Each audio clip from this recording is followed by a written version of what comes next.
going on, guys? Welcome back to Before the Whistle. I'm your host, Maddy, and I apologize if my face is starting to get a little red. I'm really trying to cover up a lot of sunburn from spending the last 3 days at Saints minicamp, including the top of my head. This is a PSA out there that your scalp is extremely sensitive to sunburns and is one of the more painful things I have experienced. But through all the pain came a lot of insight in watching both OTAs now and these 3 days of Saints minicamp.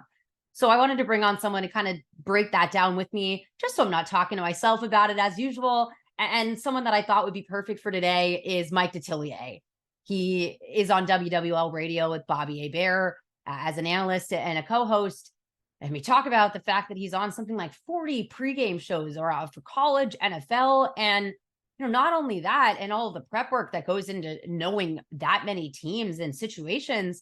But every year since the 80s, I believe, he's produced a full Mike Detillier draft report where he watches film every single day. And that's really what's required in order to put those kind of reports out and know what it really looks like. And so we talk about how he kind of acquired that skill set. Yes, he was a former player, but a lot of these conversations I've had on the show come from people helping each other along the way. And I didn't realize that I had such a similar background to Mike. He went to school and then was an aquatic engineer for a long time. That's something I was unaware of.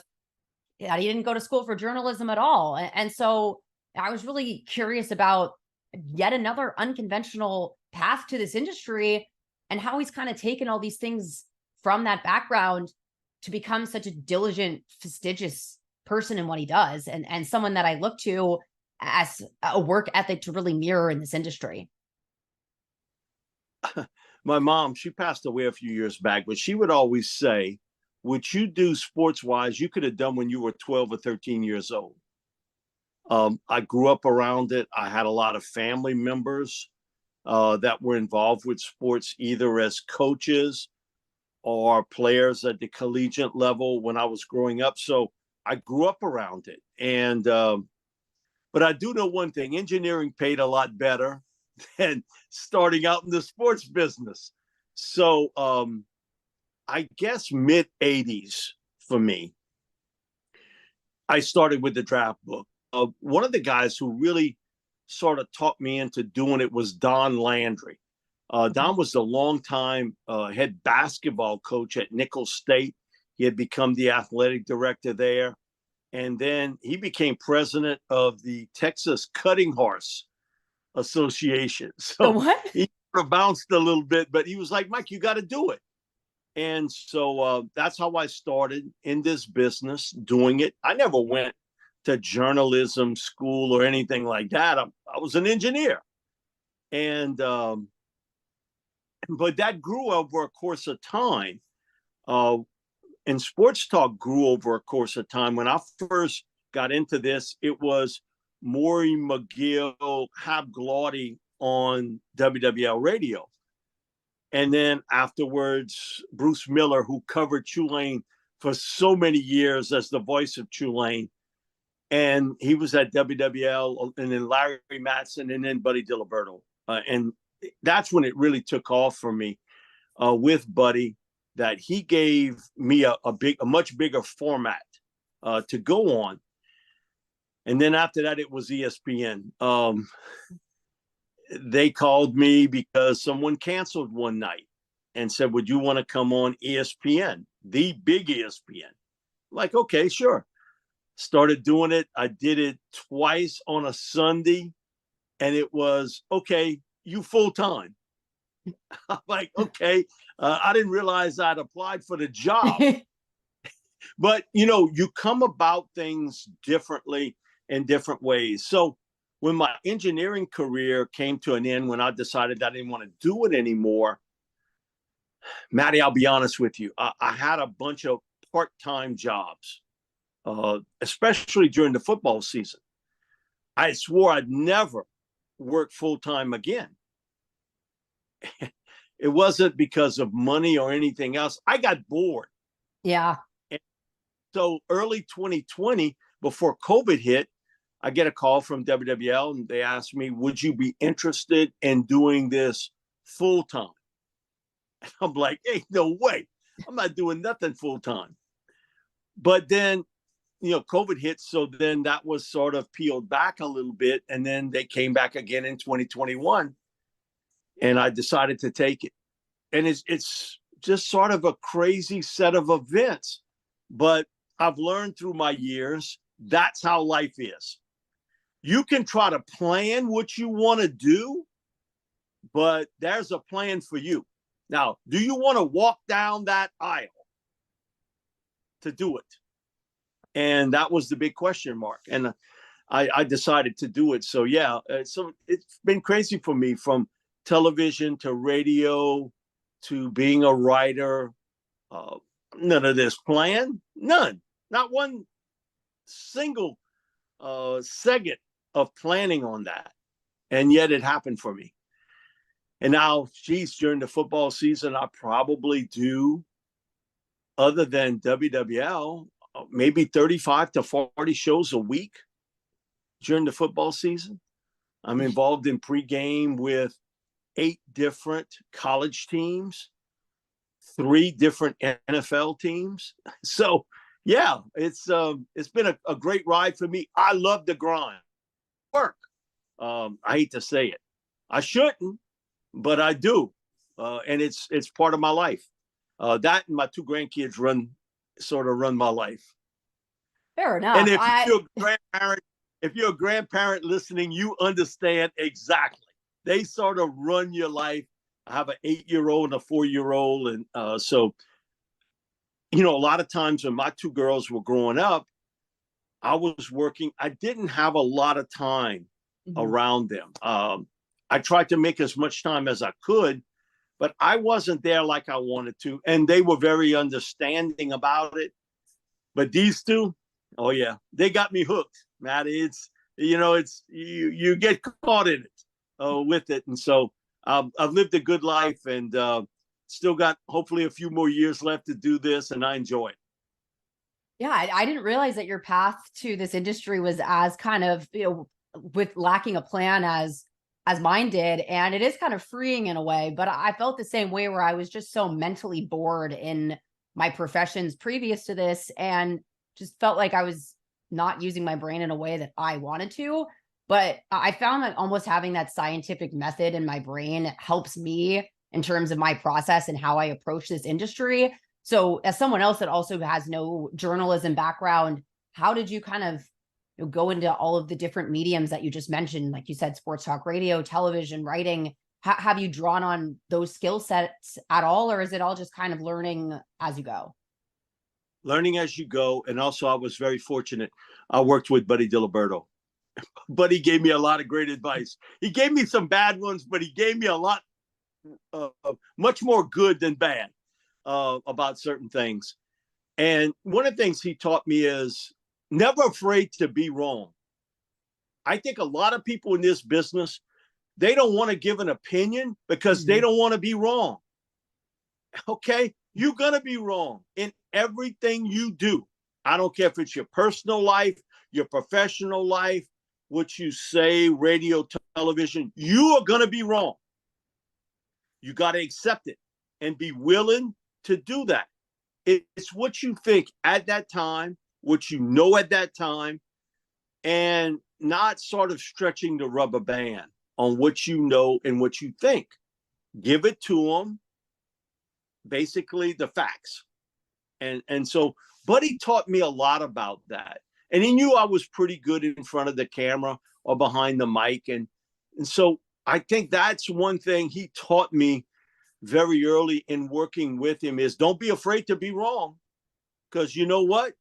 You're going to be one way or another. Now, we didn't have social media back then. Right. So a lot of people today, they're very hesitant because somebody can go back and look and say, oh, you were wrong about something in 2019. Yeah, I'm living in 2023. I'm not living in 2019. You're going to be wrong. Let me go look back at what you did, at what you said. I lived next to Joe Clark. Joe coached major college football, the NFL, and he finished in NFL Europe. He coached. I used to joke with him. He bankrupted every league he was ever in, other than the NFL. He coached in the old World Football League, the XFL, the USFL, the first one. He almost bankrupted the Canadian Football League, and then he was in NFL Europe to end it. He was with the Bengals, Packers, Browns. He was the backup to NFL Hall of Famer Otto Graham in the 50s, played on the teams Jim Brown played on. And he was a coach there for Paul Brown. So he taught me a lot about the game and sort of what to look for. But one of the things, he was so focused on football all the time. And so he took 1 year off. He had surgery. He had brain surgery, and he took a year off of coaching. And he got to watch Seinfeld.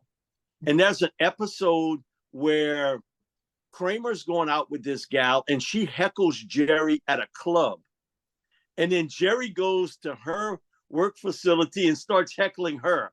And it's when she gets her pinky toe cut off by one of the street blasters. So Joe was, Mike, that's my dream. That all these guys that criticize me for my play calling, how I coached all these years, I want to go to that workplace. I want to watch them, and I want to heckle them like they heckled me. And you had to hear it from a guy who's like 78, 80 years old, still coaching, and he's still worried about what somebody's saying about him. And I was like, Joe, you got to let that go. No, he said, Mike, I can't. I would like to be like Jerry Seinfeld and go heckle somebody at their workplace for how they heckle me when I was coaching. So you can't be sensitive about it. I think you have certain principles you stand by. And I think knowledge of the game and just experience has helped me tremendously. And it's not my first rodeo. So it's over 35 years of me covering major college football in the NFL. And so they are doing a book on Walls of America. And so they came to my home. I got a call. Would you be open? Because we see that game room and we would love to come there. I have every Sports Illustrated ever printed since the 50s, and probably maybe 2,000 different other magazines, 50s all the way through to today. Books, you can't see it off to my left, but I probably have maybe 13 or 1,400 sports books here. So they came and it was like the wow moment. Wow, look at all these magazines here from the 50s all the way through. And I said, listen, I didn't cover a lot of these guys now, 50s, 60s, and early 70s, but I do remember them, and it's great. And so many people, when they come in here, they take a look at the room and it's like, whoa, this is really something. Oh, I remember that magazine. I remember that cover. And so, it's been great for me. I love to collect. I don't have a lot of hobbies in life. I'm pretty good at golf, but I probably play golf maybe 5 times a year. And David Toms teases me because his golf course Latour is right across the bayou from where I live. Maddy got 365 days out of the year. Maybe you go 5 times a year. And so he's like, come on, dude, you got to spend some of that money that you got at the golf course. And so, but for me, I love to collect if it's cards. I do it individually now. I don't have enough room for full sets, but I have a lot of cards, a lot of coins. And so and magazines. So it was funny after Ida, people were trying to get in touch with me. Are you okay? Is the home okay? And that was the first question they asked me, Maddy. Is the home okay? You guys okay? I said, yeah, we good. Everything's good. Everything's running, home generator. So we good. It was like, second question is, did the collection survive? I was like, yeah, the collection survived. Everything's good. But it was funny that, the first question was about how you doing, how the family's doing. did the collection survive? Yeah, it survived. So yeah, so it's been great for me. I enjoy it tremendously, and I still love the grind of doing it every day.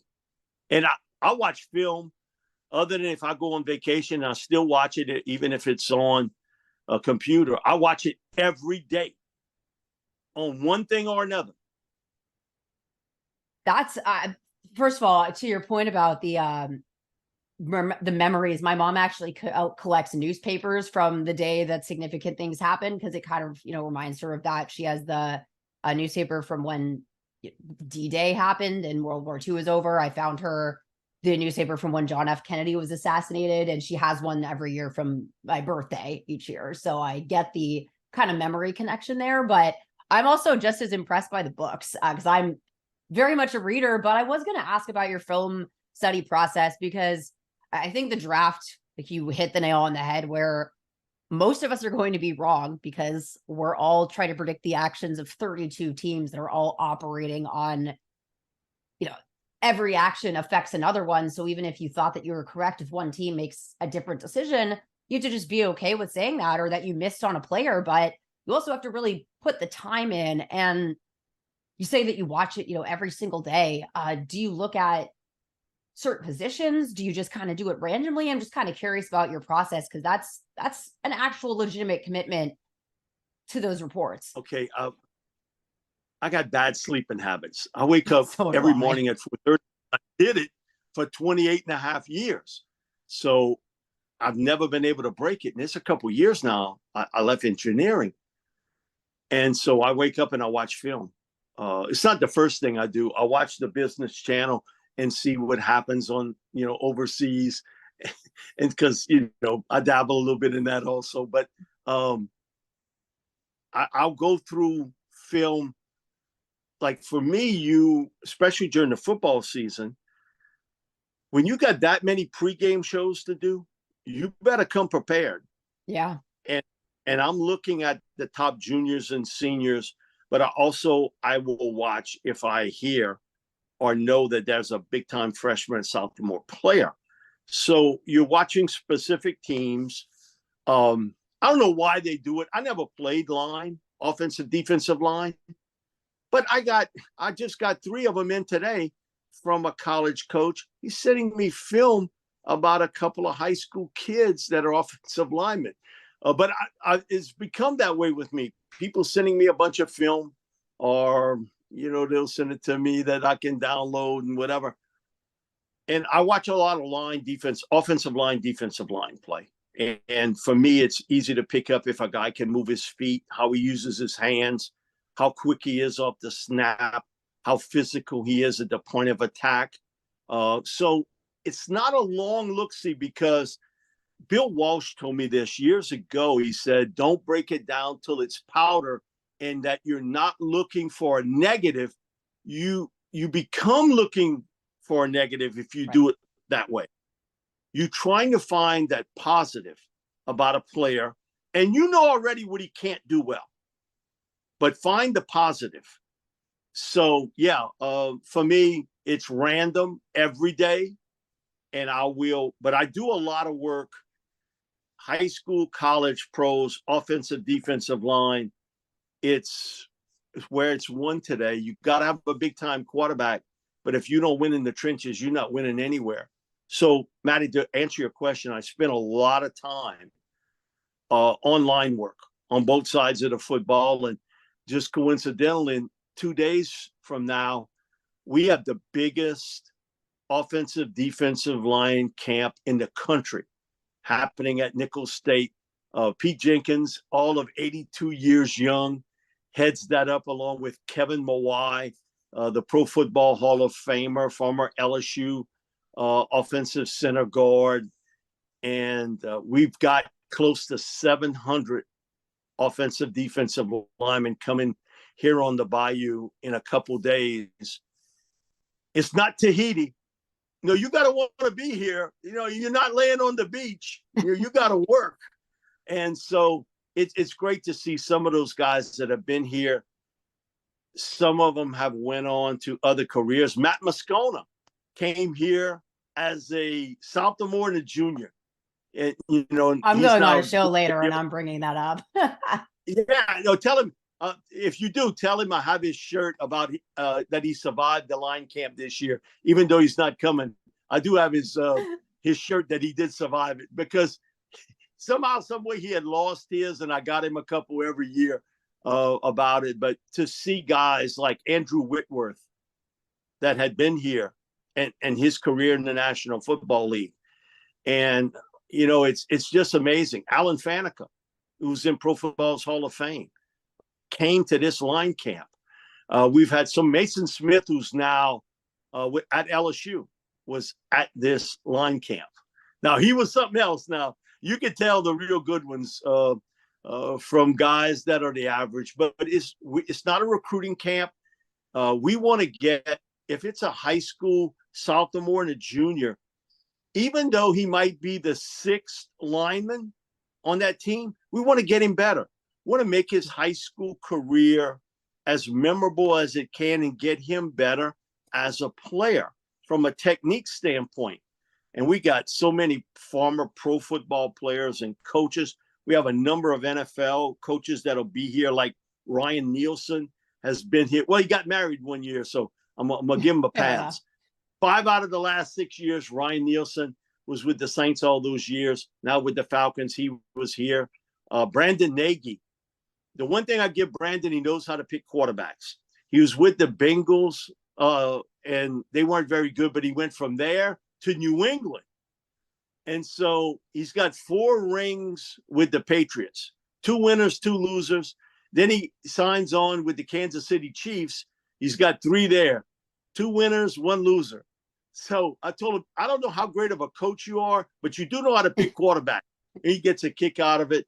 We have Henry Thomas, the former LSU defensive lineman, had over 1,000 tackles during his NFL career, playing nose tackle, and almost 100 sacks to help coach here. We've had people from all over the country that can come in here and help. Some of them may just come for a day. Whitworth would come in for a day or 2. Faneca, when he lived locally, would come in for a couple days. Kevin Mawai is full-time guy here. You're just not learning from high school coaches. You're learning from some of the best of the best. And then, so that runs from this Saturday to Tuesday. Get 1 day off, Manning camp hits. 1,200 kids from all over the country, right here in Thibodaux, Louisiana. And Archie had asked me, he said, Mike, do the numbers. How many of those guys, and he said, you know them better than I do, maybe. How many of those guys ended up being, or the starters from last year, out of the starting 32 quarterbacks in the NFL, 23 of them came to Manning. It is a crazy correlation there with the amount of quarterbacks that really do translate. And, you know, for it being kind of the camp about coaching in a way, but I think it really just speaks to the level of understanding, like you said, required at quarterback and how important that role is. And you could sense that it feels a lot different at Saints camp already with Derek Carr back there. But you know, something that I did notice yesterday was that they switched and had Andres Pete playing left tackle and James Hurst playing left guard. And I will say that's the only thing that I remain concerned about for the Saints is that trench play. I think it gets kind of thrown out the window for the, you know, flashy positions. And I get that without good quarterback play, it's been kind of not fun football, but it's the most important position on the field to me on both sides of the ball. And I think all of the issues people try to diagnose the defense with as well really all come back to the fact that there's just been no ability to generate pressure on that line. Yeah, and it's a concern for me. It was last year, offensive line play. You got a lot of guys you've spent a lot of money, a lot of early round picks for. It was, and I'm going to be kind, it was average last year. And I'm kind to them with the average offensive line play. Defensive line play, I thought early last year was not good. It got better as the season went along. And Ryan told me the story about how they came up with this package to use Caden Ellis more as a pass rusher. Yeah. So who fills his spot? Can Zach Bond do that? I'm not sure. Or is it Isaiah Foskey? Is he the guy that could end up being that position player for the Saints this year. I know a lot about Cam Jordan, and I think I know quite a bit about Carl Granderson. I don't know about the other guys. Okay, you got a rookie first-round pick in Brian Brazy. Okay, Brian is a guy that I went to 2 camps with and watched him. He is not your typical defensive tackle, what we've seen here with the Saints, from Peyton to Allen. He's a tall cut, 6'5" plus 300-pound lineman. It is a technical adjustment to play that position when you're a tall cut player. Chris Jones coming out of Mississippi State, and now he's one of the best defensive tackles in pro football with the Chiefs. He told me it took him almost 2 years, and he's built like Brzee. In essence, if you give him up all that leg, man, I know if I'm a smaller guy, I can get under your pads and I can move you around. I don't care how strong, how fast you are, I can tie you up. Technically, you have to be very good at it. And so there have been some guys that have been able to buck that trend, but it's a difficult thing as a rookie because I see you, man, and I see all those legs, man, I know how to go after you. Now, here's where I would do. I would move him a little bit. He wouldn't play defensive tackle all the time for me. I'd put him at that defensive end spot because that's where I like a long-legged guy because now I'm one-on-one with a tackle. Every once in a while, you'll get a running back or a tight end as a chip. But if you don't have that, I'm one-on-one, and I can use my athleticism, my long arms, my speed to get around the edge to beat you. But inside, it's difficult, a lot of traffic, and you get kind of cut down. The big tree falls hard in the forest. You know, you can knock down that big tree. So he's got to get technically better, and he played a crazy defense at Clemson. They moved him all around. He was a tackle on one play. He was a nose guard on the next. Then he played defensive end. He played in kind of a cock position, sort of like the center's here, and he's off to the edge. Okay, you do that in the NFL, that guard will catch you and the center catches you. Yeah. Okay, so you got to learn all the little techniques of the trade, but I can't tell you, you know, the 2 guys they bring in, you know, how effective they'll be. Can Peyton Turner be a big-time player? He's flashed it. Can he stay healthy? And last year, Maddy, we saw late in the year, he was a healthy scratch. Okay, if he was a 7th-round pick, I'd get it. He was a former first-round pick. That was a healthy scratch. My thing is, okay, something's not right here. So he's got to physically mature and understanding the NFL and understand how it's done. Offensive, defensive line are the 2 biggest question marks for me on this team. And I couldn't say that a year ago about defensive line, but I'll say it this year. It is a question mark. You might guess at it and you might be right, but you might be wrong too. And how long will it take? We all know preseason's not like it used to be. They're not playing these guys much in preseason. Now, Brzee and Foskey will play a lot. But, okay, what else? Oh, Cam Jordan's not playing much. Carl Granderson's not playing a lot. You want to get your defensive tackles in a little bit of a rhythm to play together because they're from different teams, never played together. Right. So it is a huge question mark. And when you got Andrus Peters, a former first-round pick, Cesar Ruiz, a former first-round pick, Ryan Ramczyk, who I think is really one of the best right tackles in the game. I didn't think he played as well last year. We've seen him in the past. Now, maybe that was an injury there. Trevor Penning, I think, has got some talent. He's a really good run blocker. He's still in the infancy stages of learning pass protection. Eric McCoy was a 2nd-round pick, but you gave up a 1st to get him. Yeah. So, okay, look at what you have and the results. That's why you picked Nick Saldiveri in the middle part of the draft. And we haven't seen Nick much because of the calf injury. But I think Nick's got a chance to play a lot. And people say, oh, you're talking about the 6th and 7th line. That's not a starter. He will, because you know why? Offensive guards and tackles get hurt more than any other position in college and pro football. check out how many times these Saints starters over the last 3 years have missed significant playing time because of injuries. But, he's not a starter. He's not, but he will be. So you got to accept that's going to happen. That's why you got to build up some depth along that offensive line. And that's why, they have interest in maybe bulking up at the center guard position. Mm-hmm. And they've talked to a couple of different people about it, and we'll see if they can cut a deal. But it's a concern of mine, a major one, as it was a year ago.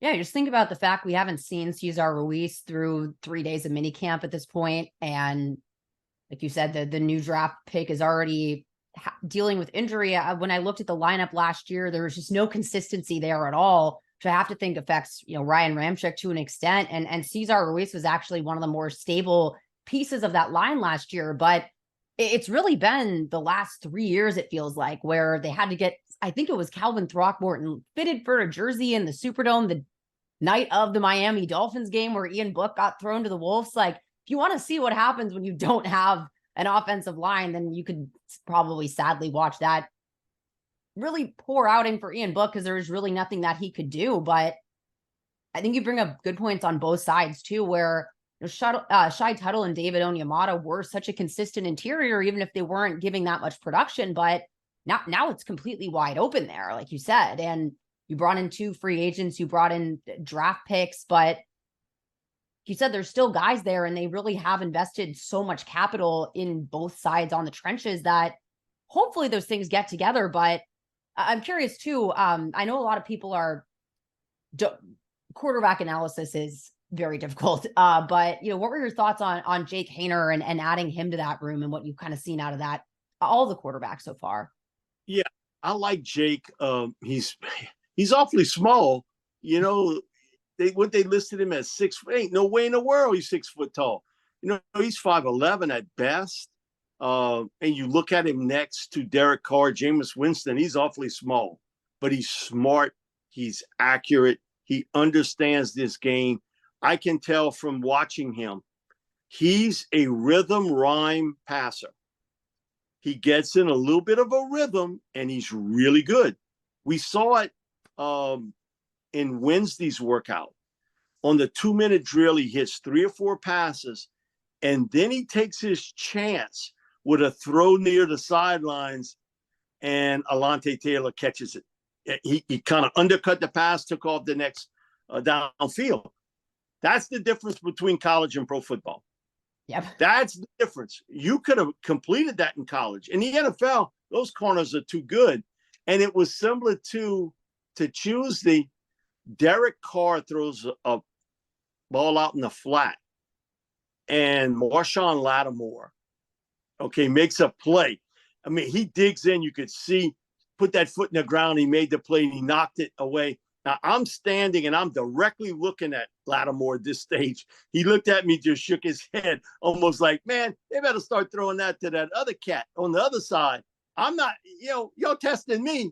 You're testing the wrong guy. Marshawn Lattimore is the best, most physically gifted cornerback this football team's ever had. That's not even a debate. He's the most physically gifted guy. Is he the most focused guy at times? I think because he's so good sometimes, that's not the case. Alontae Taylor is a really talented young man, focused. He's physical. But one of the things I noticed him at Tennessee, and I notice it here, is the physicality part still there, but is his ability to plant and drive hard toward the ball. That's not a lot of guys that can do it as smoothly as he can. Here was a guy who was a high school quarterback. Yep. They moved him to receiver. He was supposed to play safety, but man, he got too good. They said, hey, let's put him at corner. He is a neophyte to the cornerback position, and yet he's doing this. And then you got Bradley Roby, the old veteran. That's as good a cornerback group as you'll find in the National Football League from talent, with Paulson Adebo added to it too. Man, they are really good there, Maddy, really good. Now, again, you got to keep everybody healthy, and that's the chore. That was one of the good things in practice. Did we see anybody go down?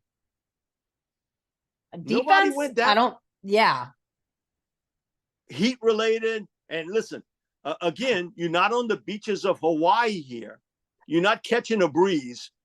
And yet they look to be in really good shape. Everything. Okay. You're going to have a little injury here or there. Maybe somebody tweaks a heel injury, an Achilles swollen or whatever. Those things happen. Right. But we didn't see nobody go down because of heat. And Maddy, you've been there long enough. We've seen it every year in OTAs that they got to take somebody to the tent because, okay, you say, man, I'm in great shape. I've been working out with a trainer. That heat is untied and does not have a loss for a reason. It'll beat you if you don't come prepared. They are unbeaten, untied for a reason. That heat and humidity here is different than any other place.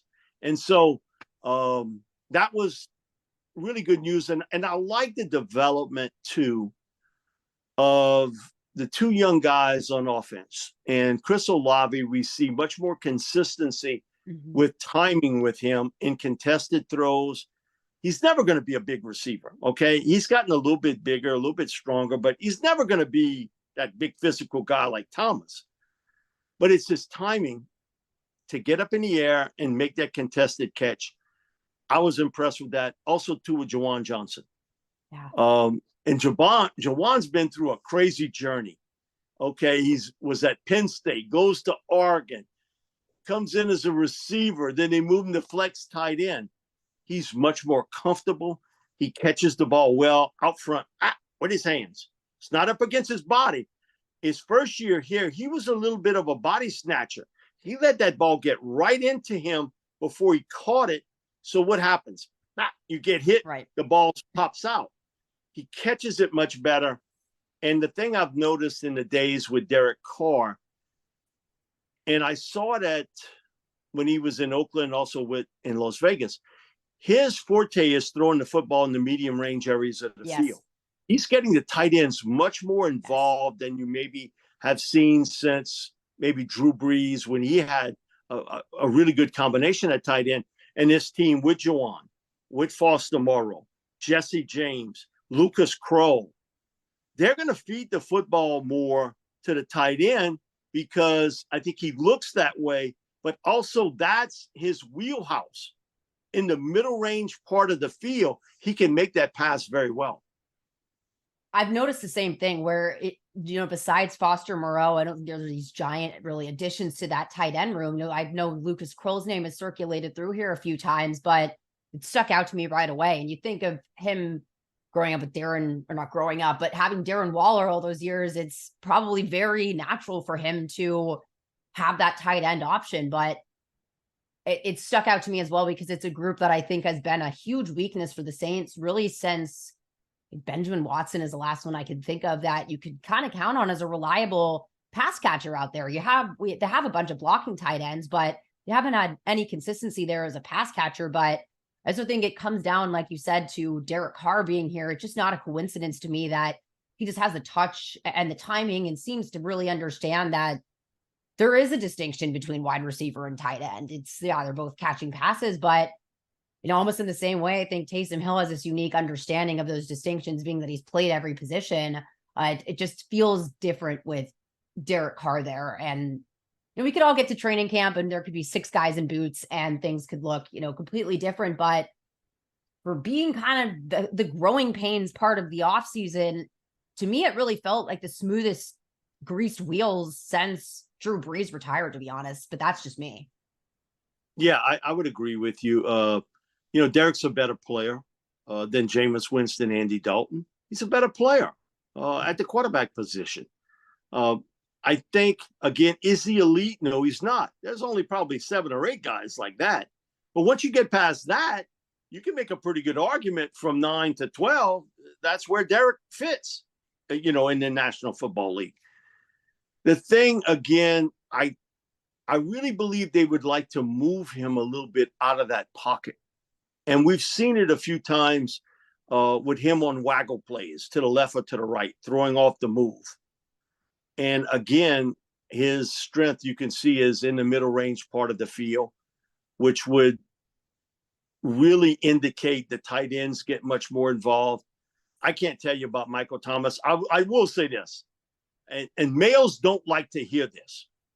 And especially when you talk on sports talk, if we get 30 comments in an hour, 20 of them are about Michael Thomas. Oh, he's a bum. He can't play. No, he can play. Now, his injuries, come on. That part, I just hope he can stay healthy. Yeah. We saw when he's healthy, there are very few guys on that area code like him. He's that good of a player. Big question mark is health. Can he stay healthy? But for physicality, contested throws, moving the chains, Michael Thomas still got it. You might dislike him because, he didn't get the surgery when he should have. Okay, we can all agree on that. And it took him longer to rehab. Then he has the toe injury and the ankle injury. Injuries do happen in this league. Yeah. But all I know is, talent-wise, can't say that guy can't play. Can't say that. You don't know anything about football if you're saying that. That guy can flat out play. And now you got two big question marks going into this season. The health of Thomas and what will happen to Kamara, because he is a big part of this offense. We heard Derek Carr talk about, I haven't seen guy can do like that, can basically contort his body to make a catch out in the flat. His ability to vision downfield where you think he's going one way and he cuts the next. Got to find plays that can get him out in space more. I thought last year you couldn't run the ball. They blamed it on the running back. No, the running back, come on. He's like he can take a team picture to defense every play. You weren't moving anyone. Blame the offensive line for a lot of that. And I think a lot of teams didn't fear Andy Dalton. They didn't fear him as a passer. Okay, we know what Andy can do, and he's good in this short, medium part of the field. I don't fear him. I don't fear him as a quarterback. It's different with Carr. It's different with Derek Carr. So those two question marks along with offensive line. And so you look at the NFC South. Can I tell you anything about Desmond Ridder as a starting quarterback? He played a handful of games last year. Defensively, they have to get better. And they've picked up some guys, certainly, that should. But they're going to rely on the running game. They're going to try to play small ball with you and run the football like nobody's business. And if I was Arthur Smith Jr., I would do the exact same thing. Okay, Tampa has got some good receivers. They got Baker Mayfield at quarterback. Their offensive line still rebuilding. Carolina, I think, has a lot of talent, but you're going to play with a rookie quarterback in Bryce Young. And it was tough, but you had to make that move to get to the first pick, and you gave up your best receiver. Okay, yeah. Adam Thielen, give me the 25-year-old Adam Thielen. Hey, we in business. But he's not 25 anymore. Can he still play? Yes. But he can't play at the same level. And can Terrace Marshall stay healthy? I've known Terrace since he was probably a sophomore in high school. And that's been the big knock on him. Can he stay healthy? The Saints got an opportunity here. And with that schedule and who you playing in the AFC, you don't face Josh Allen. You don't face Aaron Rodgers. You don't face Patrick Mahomes. You don't play Justin Herbert. Okay, you got one gunslinger. One. Trevor Lawrence with Jacksonville. That's who you got from the AFC. Come on, you should take care of business when you start the season having to play up against Jordan Love and Bryce Young. There's no excuse you don't come out of there 2-0. Yeah, when you put it that way, too. I noticed that they got a lot of those rookie quarterbacks early on, but you're right that it's a new quarterback on the team, but they have such a veteran advantage in the NFC South at this point that people were upset that they traded away their pick for what went on last year, that they could have gotten a quarterback this year. But I know that there's people that differ on the philosophy of win now versus rebuilding. And I think that, I really don't think any team is actively voluntarily rebuilding at any time, because you're just kind of asking a coach to go against their competitive drive and the players to go against their competitive drive. But what was just clear to me the last 2 years is they need just a competent driver of the bus, for lack of a better phrase. And I think that the offense lacked a little creativity these last few seasons, but if nothing else, it feels like what worked with Drew Brees and the system that worked with him, Derek Carr slots in there really well. And the personnel, I think, that looked weaker than we thought, like the tight ends, for example, and you think about how they were supposed to be Jarvis Landry, Michael Thomas, and Chris Olave last year, and then Jarvis Landry was hurt the whole season on top of Michael Thomas. So even just getting an additional option out there outside of Chris Olave is helpful for them if that comes from the tight end room or Alvin Kamara. But like you said, if he's possibly suspended, I've noticed they've gotten a little work from Jamal Williams there. But, then there's always Taysom Hill. As much as we like to joke about him, he's been in all of the mini camp sessions, and sometimes he offers a little bit of a wrinkle. But I agree that the playoffs really kind of have to be it's always the dream, but being that close last year, I'd really like to see them capitalize, like you said, early on those quarterbacks. Also, too, I threw in Kendra Miller because right. Last year at this time, man, I was just thinking about who TCU is going to have at running back. Okay, Zach Evans left and he goes to Ole Miss. So I called up Coach Sonny. I was like, who you got at running back? And he was like, Mike, I got one. Kendra Miller. And he said, Mike, he's really going to be good. I said, he's a speed guy. He said he's power to speed. He's really a power back. And then he turns that power into speed. He was terrific for TCU last year.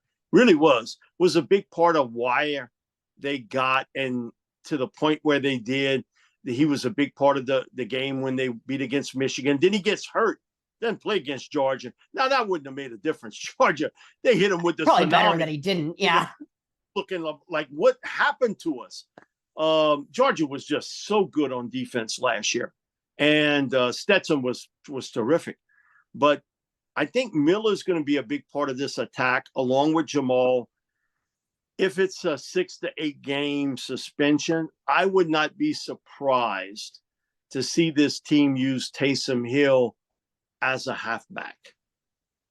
Now, we have not seen much of that, but I'd sit him deep in the eye and I'd pitch it to him. He's got a little vision that, okay, I can see what's sort of opening downfield. He knows where he's going now. And then he turns that power into speed. The other thing, if the deep pitch, I can throw a halfback pass with him. So I keep you at bay now. Okay. Yeah. I commit everybody to the run because he can throw the ball right over the top with it. So I'm interested to see how Pete Carmichael handles this year with that offense, with more weapons. Hopefully the health part will come through for them. And the other part we didn't talk about was Rashid Shaheed, because we didn't see none of him in training camp. Okay, he was off to the side working out. And then he hits the scene, and he's a big-time playmaker. Do I want him running anchor on my 4x400 meter relay team? Probably not. But you know what, Maddy? He's fast in pads. Yeah, okay, he is. I've been around and I've worked with track athletes. Some of them are great if they're on a track. You put a help pads on them, they're not nearly as fast. And yet I've seen guys, maybe their speed is not terrific, but you put pads on them and a helmet and nobody catch them from the backside. So there is that part of this game that a lot of people, well, he ran track, he should be fast. Well, he didn't run with a helmet and pads on. That's a difference. That's a difference. And some guys don't like to get hit. They really don't. Rashid Shaheed, he's a tough little guy, and he catches the ball really well. Terrific return man, but he's your big play outlet. He's the guy that can keep that safety from sitting in that box. I've got to be cognizant of him every play he's in there because of his deep speed. So you look at, Olave and Shaheed with a year under their belt, Jawan with a year of playing that flex tight end. There has to be some chemistry developed with them and Derek Carr. And that comes in time. That's not going to always happen in practice. Also, if they do it in practice, you can do it in a game. And that part's true. But things break down during the game that don't break down in practice. Doing it in games, you get the confidence you can do it. Practice helps. No question. But do it in a game, that's what matters. I know it's probably the first season I'm really kind of have tempered excitement for in the last couple of years, because it does feel like, again, barring health, everything has really improved, that they drafted pretty well the last 2 years.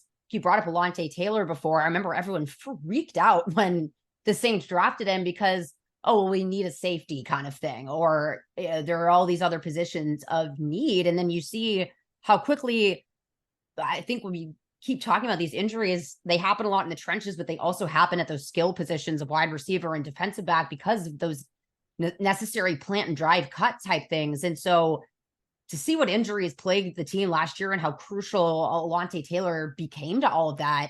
And then again, we really haven't seen what Trevor Penning can offer to the team quite yet, even though he's not been able to get it out there and get his game speed up. But what I will say, Mike, is I'm going to be staying away from record predictions this year, because if anything last year taught me is that rose-colored glasses can really be a thing, but it's just so hard to predict the unpredictable.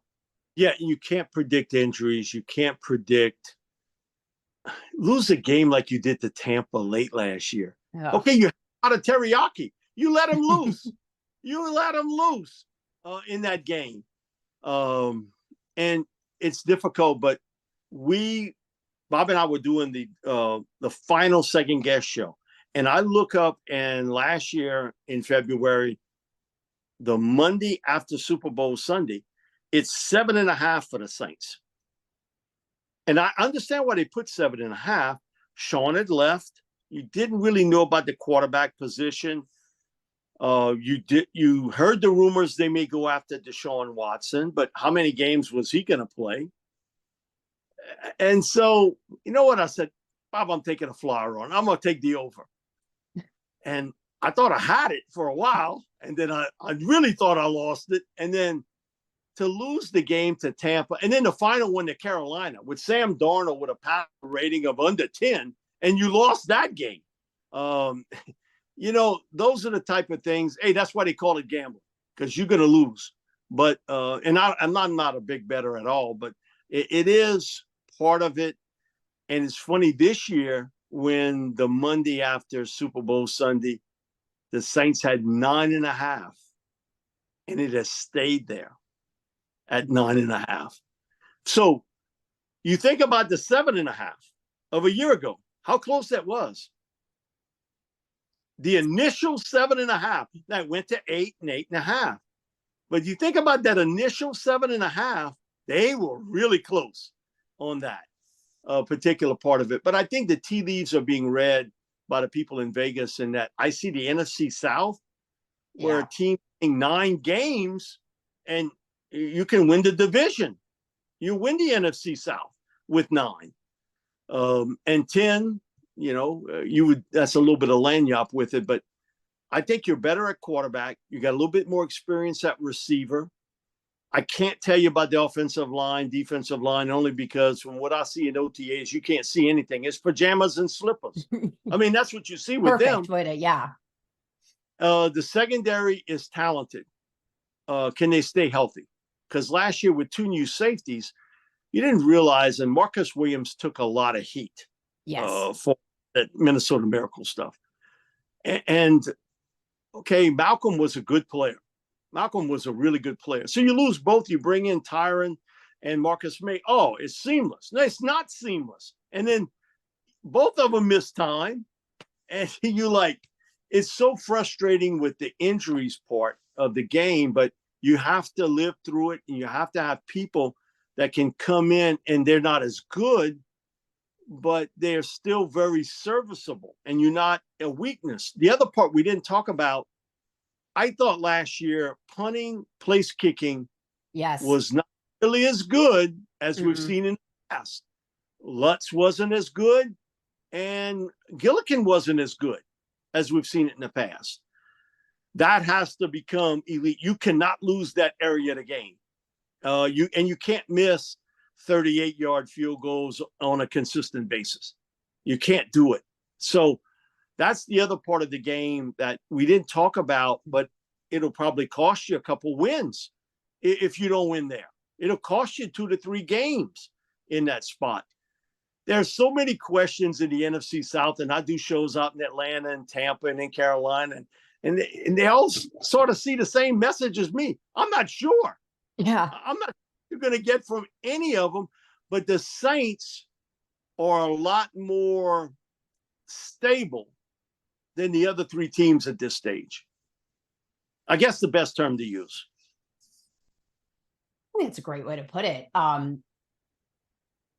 mean, I don't really is there anything else that we didn't kind of go over that you would want to bring up?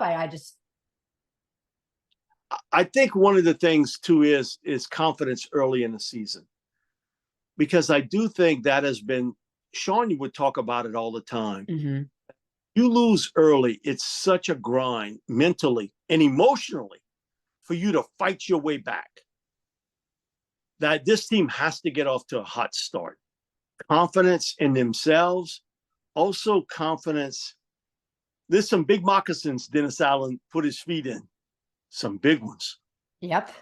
When you following Sean, not only what he did, what he won, and they still got people that's critical of Sean. What? You weren't here very long if you're critical of Sean.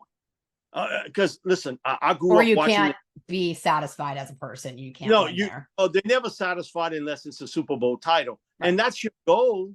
But other than the Patriots and now recently the Chiefs, mm-hmm. There's been no other team that's been able to do that.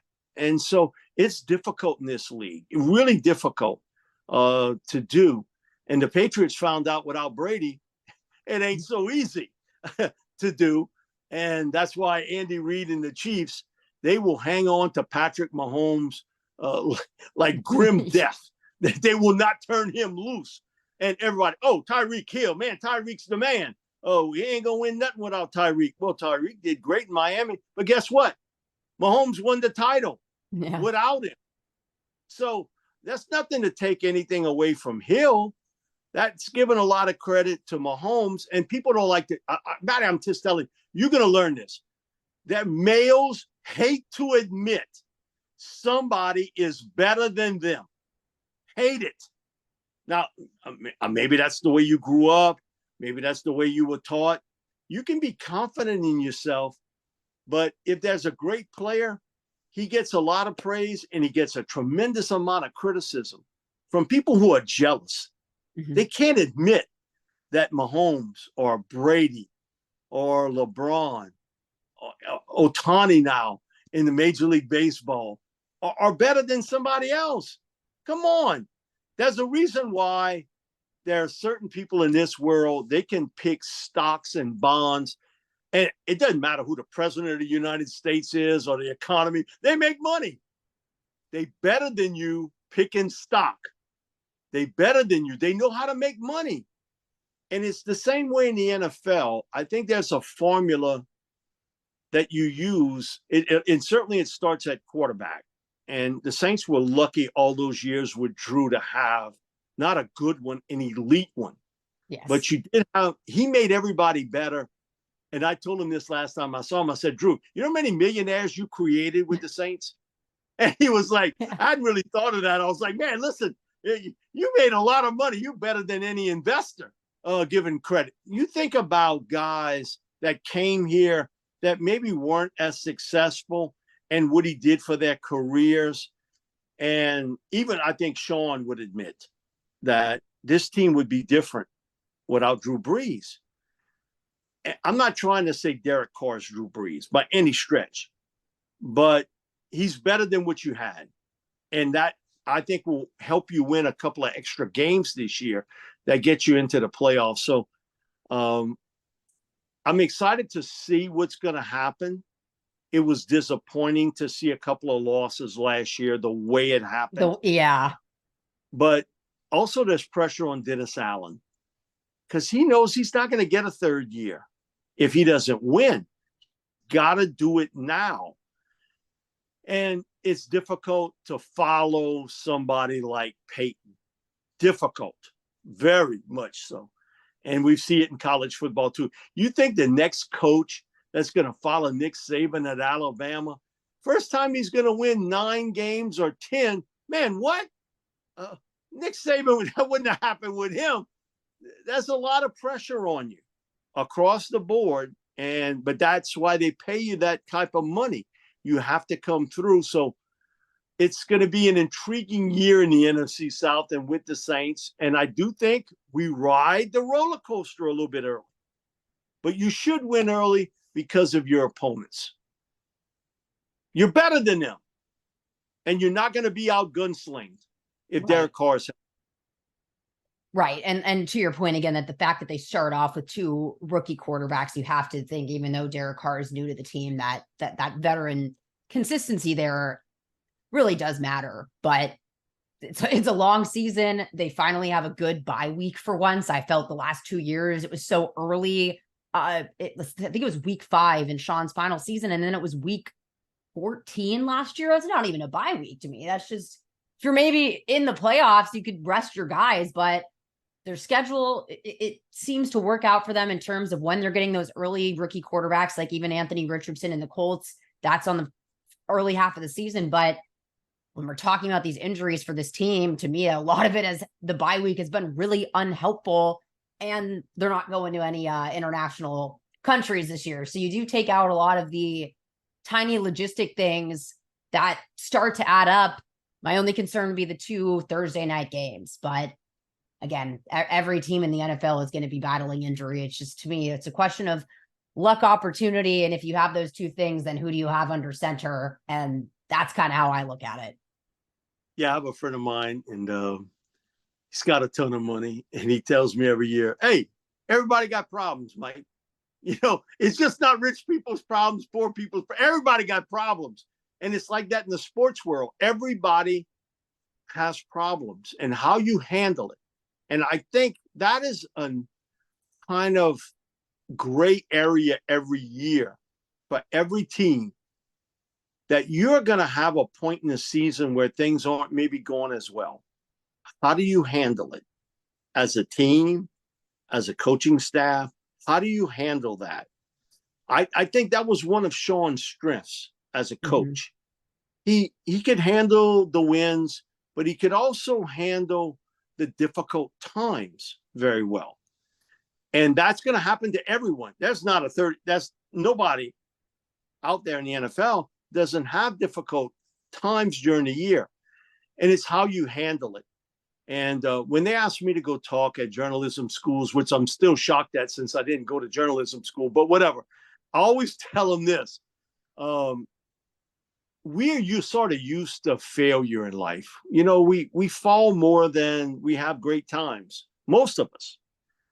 How you handle success says a lot about you as an individual or as a team. How you handle it.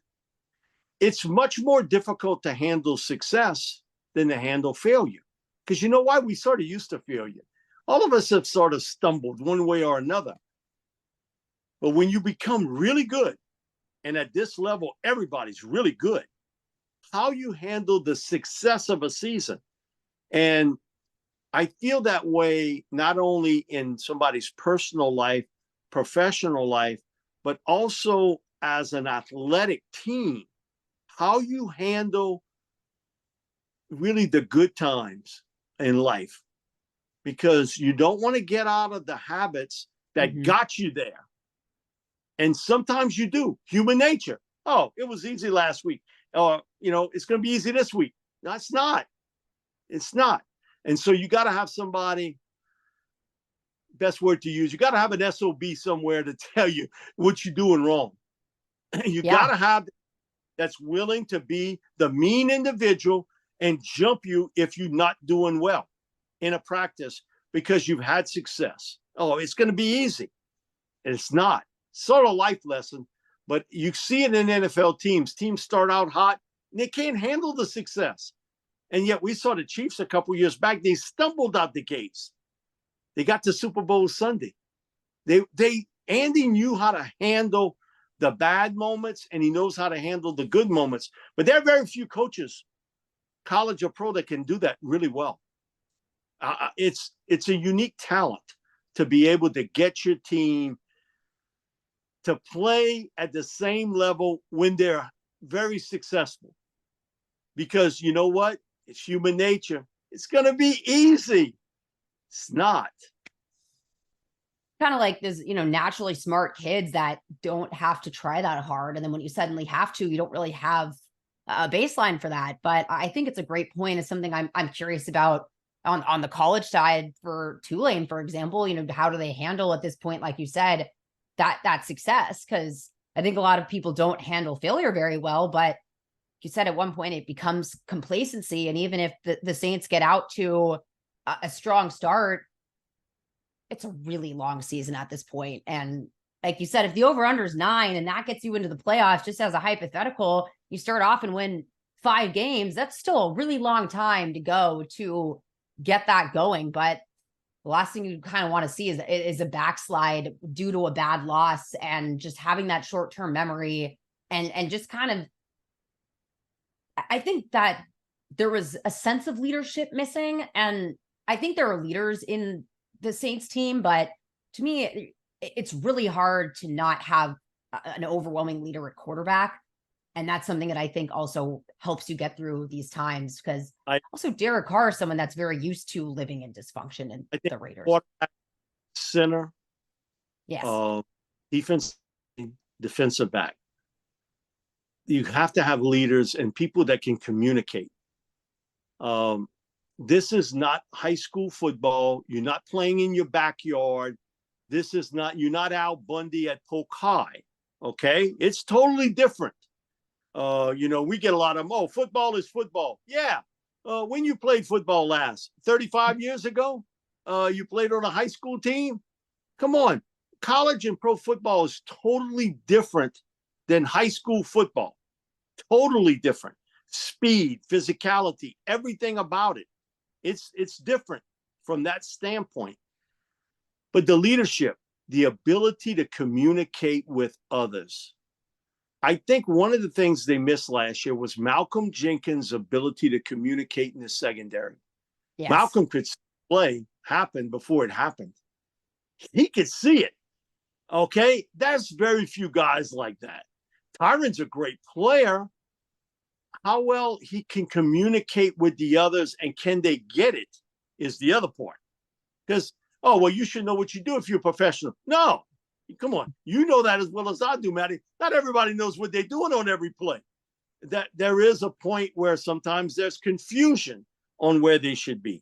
But to have somebody that's a chirper, that's what I was interpreting. Because I want to find out if you play safety. I want to find out if you're a chirper. Can you communicate? Can you communicate with the other guys? Have you done that at the college level? Because if you've done it there, most likely you'll do it at the professional level. You'll be the same guy. Sometimes quarterbacks can interpret that very well. Sometimes they can't. And so that's another part of it too. And the center position. Other than quarterback's the toughest position to play in pro football. I got to make calls and make sure 4 other guys and a tight end know what the hell they're doing on every play. They got to know where they can pick up the blitz. They got to know if there's an adjustment on a play by the quarterback. I got to communicate with them. And here's the most important thing. You got to make sure the ball hits the quarterback's hands. Exactly. On the snap. If you don't do that, then everything else is null and void. So there are certain positions. Now, some guys like DeMario Davis, you can tell he's a leader, a great leader. But you have to have those certain spots where guys are great communicators and great leaders. And you look, just so happens to be, look at the Super Bowl teams, the quarterback position, the centers, 2 best centers in pro football were playing that day. The 2 best were playing that day.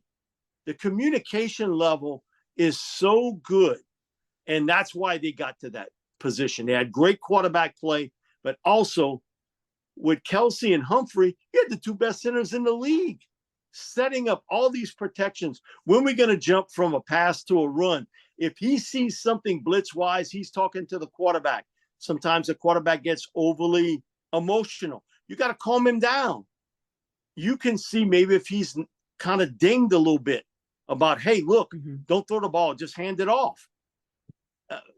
It's amazing. And that's part of the thing with me all these years. It's underrated to play that center position. It's so underrated in what you have to do. And there's a lot involved with it. And there are very few people that can do it at that level because it's not only the physicality part, it's the mental part of the game. Eric McCoy, I don't feel like is really talked about enough for that aspect. And it is something that has kind of been one of those number one question points for me going into training camp, because he said, I like your slippers and pajamas way to describe looking at the trenches, because there's only so much that you can see. Yeah, I see the 7-on-7. It reminds me of 7-on-7 drills. I can go out and, they have all these camps for 7-on-7. I can see a receiver and a tight end and how well the quarterback throws the ball. And I think it has helped. It's been the biggest change in college football that 7-on-7 has occurred, because now you're getting them involved in the summertime and even into the late spring, throwing the football, having some camaraderie, that accuracy part that you can work on and get a little bit better at. And for the receivers, come on, that's everybody today that's 12, 13 years old, and they come to these camps and I'll ask them, hey, what do you want to play? Oh, I want to play receiver. If I ask 40 people, one might say running back, or one might say corner. Everybody else, I want to play receiver. It is the glamorous spot, but it gives those receivers an opportunity to learn how to run routes, learn how to set up a defensive back, learning how to kind of shuffle your feet and give them a move and get away. You see that on 7-on-7. Yeah, okay, what you doing? Offensive, defensive line. Yeah, you're kind of pity-pat. It is pajamas and slippers. Yeah. And so, for Saints fans out there, it's probably a big wait and see for both of those sides, because we've talked about how much turnover and how much consistency they need there. But that center quarterback exchange is something that I'm really looking forward to seeing develop, because I think it is highly underrated, and it's just unfortunately something you can't see at this time of the year. And here's good news for you. Tulane has its quarterback and center coming back. I was just talking to Brett Martell walking out of practice today about that exact thing. A big part of why I think they're going to be very successful on offense. Now, defensively, to lose Dorian and to lose Nick Anderson, that's difficult. Those guys, they're not on the side of the road with their hands held up. But I think you can find players that could fill those spots. Now, can they be as nearly as good? I don't know. But offensively, when you return the talent that you have at receiver and at running back, there's no Tajay Spears there, but it's going to be running back by committee. But when you can return your center and your quarterback, it gives you a fighting chance, more than a fighting chance, because of the fact they sort of handle everything physically, emotionally, on a team, and set calls that they can change and they can communicate with the other players. Just think about how they performed in the final minutes of the Cotton Bowl. Being able to march down the field like that, you have to really be in sync with your entire offense. But when I saw that announcement of him, Michael Pratt, announcing that, him and Sincere were coming back, that to me was the big nugget that was hidden in everything, was Sincere Haynesworth coming back to the fold, and having Dan Roshar come in and be the O-line coach. He's a good coach, really good coach. Yeah, for the pedigree of what he has on his resume, the amount of time he spent in both the pros and college, and a lot of different roles at that. It is something that I agree is probably the most important thing of next year. And the fact that, as much as we're talking about the Saints getting this experience with Derek Carr and these new receivers and everything, you have Jaquan Jackson, Lawrence Keys, these guys on year 3 and 4, but the same goes with Michael Pratt and Sincere Haynesworth. So You also had Drew Brees and Max Unger really working for the longest time together. And I remember how mad everyone was about the Jimmy Graham trade, but the Saints were not getting anywhere. If you can't, like you said, if the ball is snapped and it's not a good snap, there goes everything else that you built and are trying to work for. So I'm with you. Yeah. And I'll tell you a quick story because I know we don't have a lot of time left, but we were at the casino the night or the afternoon. Tulane's playing USC. LSU is just beating the stew out of Purdue. Yeah. And they have all the big screens around where we sit on stage. LSU's game is almost over, and the people there, nothing but LSU fans. Nothing but LSU fans. And Tulane's on the two side screens, not the big screen. Well, they start screaming, hey, take the LSU game off, put them on the two sides. We know about that one. Put the big screen up with Tulane. Now, these aren't Tulane fans. I mean, they just like Tulane. They were LSU, pure, 100%. And a lot of them had season tickets to go to LSU. So it was the end of the game to hear those people. And we all huddled around now watching when they scored that winning touchdown. And you'd have swore that LSU had just beaten Alabama. They were so excited for Tulane to win that game. And I talked to Bobby, and I told him, I said, man, are we in the right place? Because all these people, they wearing their Tiger shirts and everything else, and LSU, and they were pulling for Tulane that day. And as much as maybe, I don't think the rivalry it's nothing near what it was like when I grew up between the two. And there was a lot of dislike between both teams. And it got a little bit competitive. Tulane won some games in the 70s and into the 80s. Vince did a pretty good job winning a couple games there. Larry Smith won. Benny Ellender won in the 70s to break the streak. But at that point, they were all about, hey, this is about Louisiana. This was about Louisiana. Louisiana kids beating Southern Cal. We all grew up watching USC and that fight song and the pretty cheerleaders and all the great players that came out of USC. And Tulane's got them, and when they went back for the replay and they saw it was the catch and everything else, you'd have swore LSU just beat Alabama. That was the reaction at that time of it. So I thought a little bit about you because I know, your heart and soul is into Tulane and covering them. And you did such a great job this year covering Tulane and what it means for you, for your career, because there comes a point where there has to be a jump start. Well, that was your jump. That was your jump. It puts you at another level because now people are interested in Tulane. They're interested in the program. We had poor Willie Fritz on 2 years ago because we had the Tulane hour. Man, I felt so bad for him. They were losing games late, and you could tell in his voice, yeah, okay, I'm doing the show, but man, it's difficult. And last year, he was just so enthusiastic every week. Now his voice sometimes, comes and goes, but whatever. I'm used to that. I was friends with Coach O for all those years, so I kind of heard it's similar in pattern, but you could tell, and it's done great for you, and you've taken advantage of that. And I got to give you full credit. Watch from afar. You've done a fantastic job, and it is your launch spot. It is. I mean that. It is your launch spot. Well, I look forward to seeing where that launch spot goes, but it really, it means a lot to hear all these things back and hear that you're kind of making a difference. Cause I've always just rooted for the underdog. And to me, that was just kind of Tulane screaming in everyone's face. And the Cotton Bowl could not have just been a better illustration of, who I saw them to be, which was a group of fighters. And so again, if this is what my story is kind of tied to, then I feel truly like I couldn't be luckier. So. Yeah, well, I worked with Bruce Miller at WWL.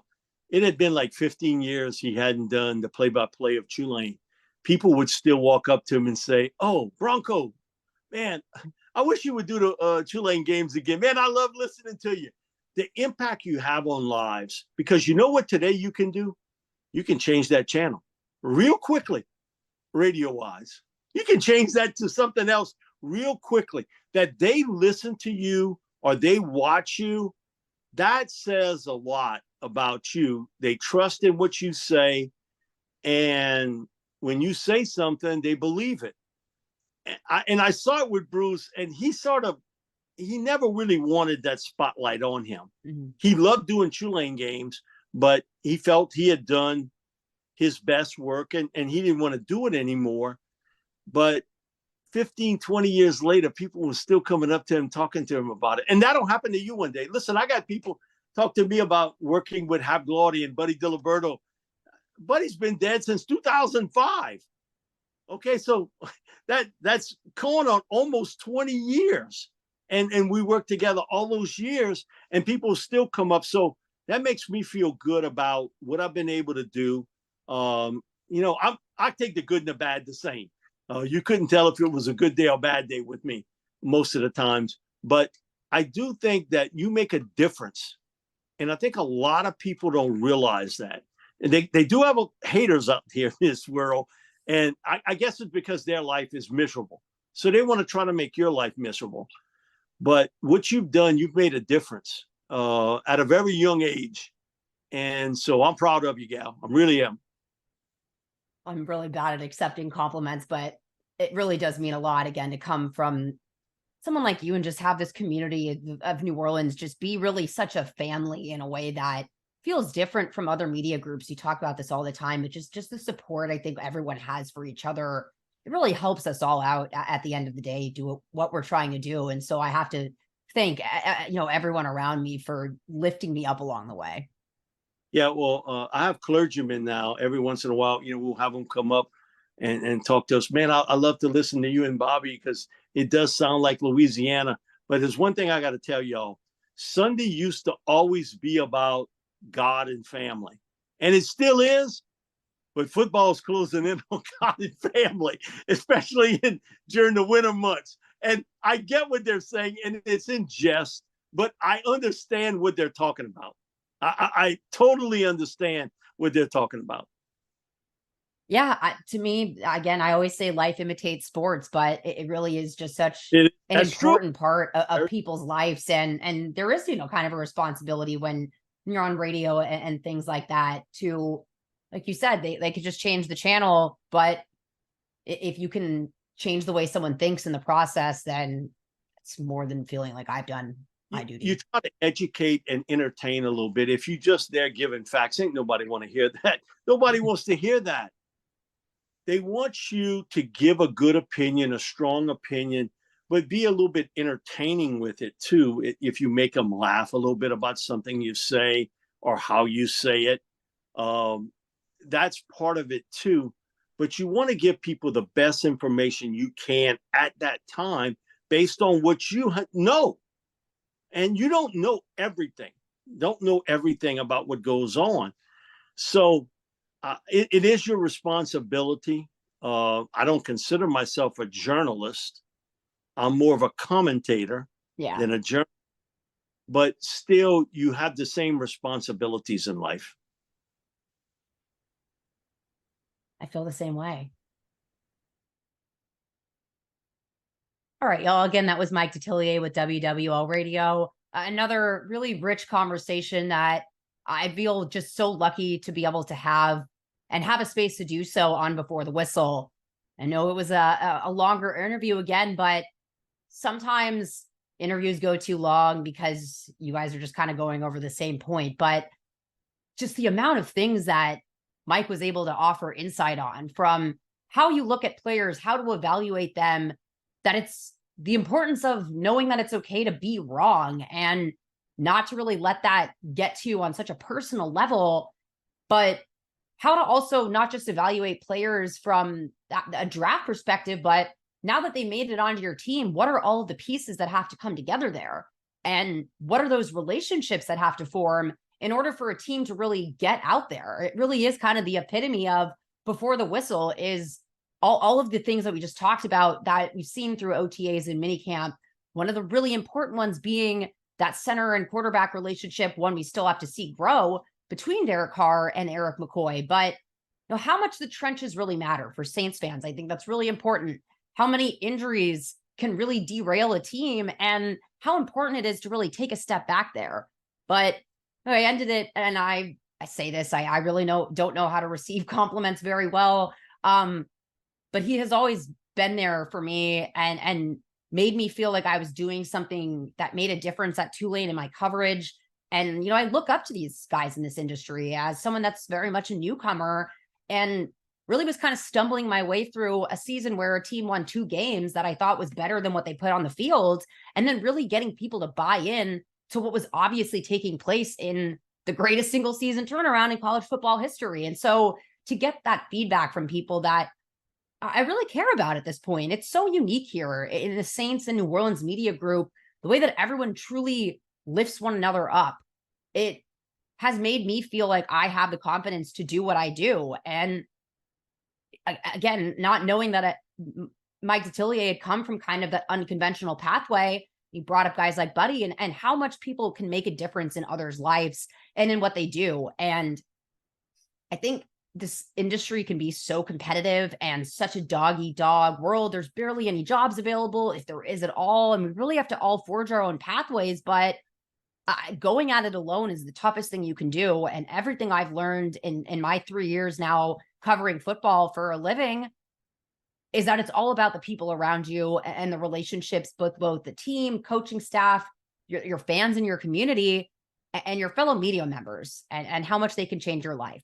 So that's my personal thanks to Mike for being one of those people for me.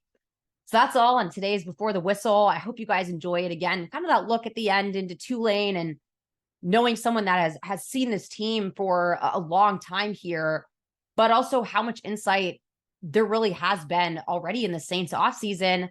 And it makes me excited for training camp and covering it in a way that I really haven't felt yet being in this position. And maybe that comes with experience and time, and maybe that's the point.